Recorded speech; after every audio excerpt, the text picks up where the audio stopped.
taon nang niloloko, ilang luha na ang tumulo sa bayan kong minamahal. Mga buwayang namumuno,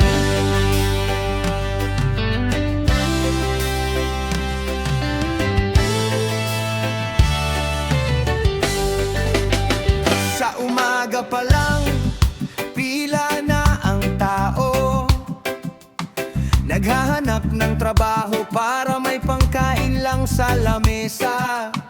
Mga magsasaka sa init ay pilal, pero ani nila'y kulang pa sa pang-araw-araw. Mga mangingisda sa gitna ng alon, umaasang may mahuling sapat hanggang hapon. Habang nasa opisina ang mga gani, nagpapayaman gamit ang pondo ng mahirap.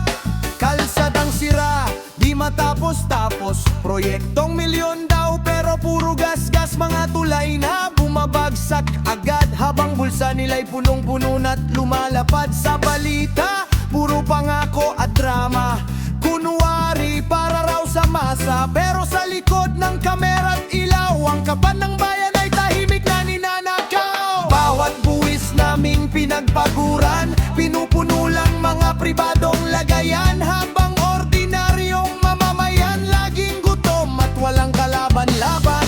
Ilang taon pa ba ang titiisin? Ilang beses pa ba tayong gigising na ang bayang dapat ay maunlad? Unti-unting nilulubog ng mga tusod gani. Buwayang ang bayan, kinaing lahat. Lera ng masa, nilustay ng sapat, habang mahirap lalo pang naghihirap. Sila'y nasa taas, nagpapakasarap. May batang naglalakad, walang tsinelas, may pamilyang gutom kahit anong sikap. May matandang di makabili ng gamot dahil perang para roon ay nalunok. Sa mga probinsya, kulang ang ayuda, tubig at ilaw hirap pang makuha. Pero sa mansyon ng mga buwaya, may chandelier at mamahaling serbesa. Ang mga kabataang puno ng pangarap, napipilitang mangibang bansa't maghirap dahil sa sariling lupang sinilangan. Pag-asa'y ninakaw ng may kapangyarihan, at kapag eleksyon muling darating, biglang bait-baitan at magaling. May bigas, pera at matatamis na salita para muling maloko ang masa. Ilan na bang bilyon ang nawala? Ilang dokumento ang pinirmahan nila? Habang tao sa kalsada'y kumakalamang sikmura, sila nasa ayat habang umiinom ng mamahaling alak pa. Confidential daw pero saan napunta? Bakit mahirap lalong lugmong sa butikan? Mga proyekto, puro kickback ang laman, tapos sasabihin para sa kapakanan. Nakakapagod ng manahimik lang, habang bayan natin unti-unting nalulunod sa utang. Ang tunay na lakas na sa mamamayan, kapag sabay-sabay nang sumigaw ang sambayanan.